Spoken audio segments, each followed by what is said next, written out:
Coach, was this Steph's best game you've ever seen in a finals, and just what was your reaction to his performance? Yeah, it's hard to think back to all the games, but he was tremendous, and 9 threes and seemed to hit a big shot every time we needed one. But yeah, he was fantastic.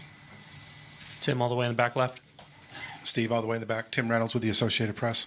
Even though you guys have been in this position so many times, obviously, how hard do you have to hammer in the message the next couple of days about not letting 2-0 be a reason to let the human condition kick in and relax a little? Right. I think because we've been here several times, I don't think I'll need to say much. The guys in the locker room, they already know that. They know how hard it's going to be in Cleveland.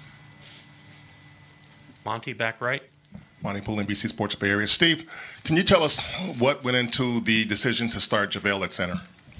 Just to get a little more scoring at that position. JaVale is so explosive, and just with the way he runs, he gives us some pace, gives us some energy. So I thought he did a great job.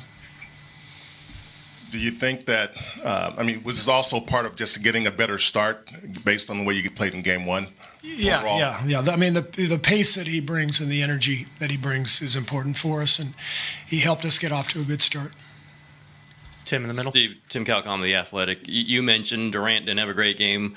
Durant mentioned he didn't have a great game. What did you see? What did you emphasize from him in this game, and what did you see? Just activity. I thought defensively he was fantastic tonight. He was getting after it.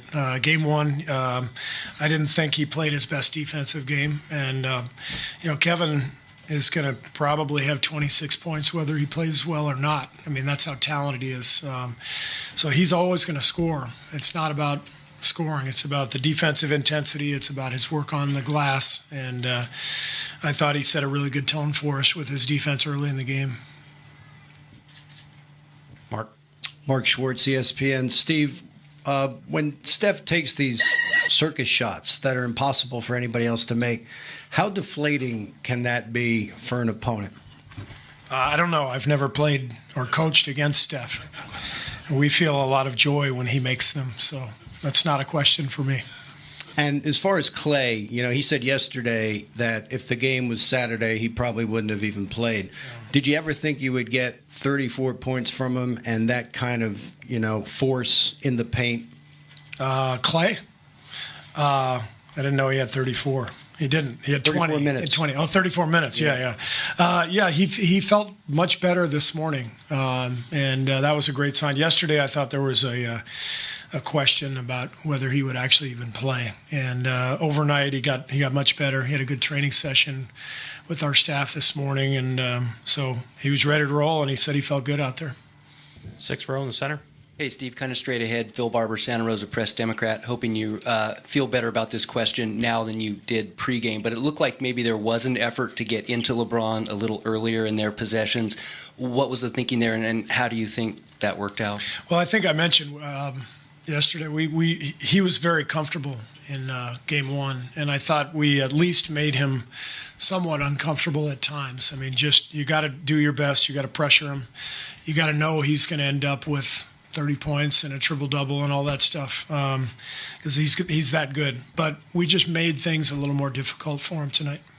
Right here in the front. Steve, Ryan Leong, Associated Press Broadcasting. When you look at the stats, was this a pretty complete game for you guys? 57% shooting, 41 or 42% from three. You had very limited turnovers and almost 30 assists. Yeah, we played really well tonight. There were a few things that bothered us in the second half. A few defensive breakdowns we'll take a look at on film. But overall, it was a really good, balanced game.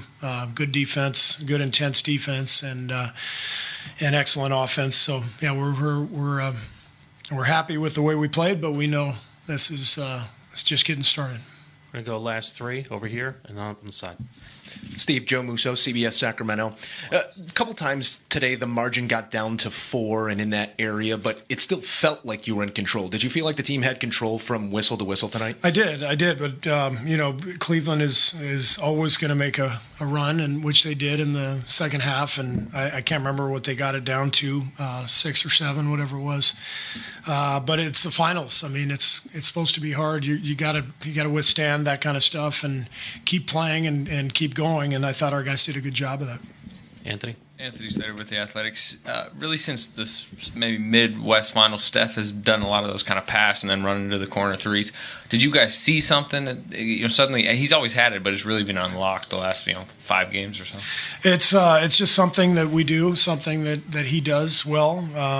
We, as you know, we like to move the ball, and so when guys give it up, they do a good job of relocating and trying to find some open space. Mark, last one on the right side. Steve, Mark Medina, Bay Area News Group. So far in the finals, what do you think has been key for Sean Livingston's efficiency? Sean's been here now. This is his 4th finals, and he just looks comfortable out there. And he's been great. He's been rock solid at both ends, and he's just taking what's there for him. And I thought. Just the scoring that he gave us off the bench and the defensive toughness and rebounding and everything. I mean, he's a guy who gets it. He understands how to play. Thank you, Coach. By the way, I thought you guys were much better today. Good job.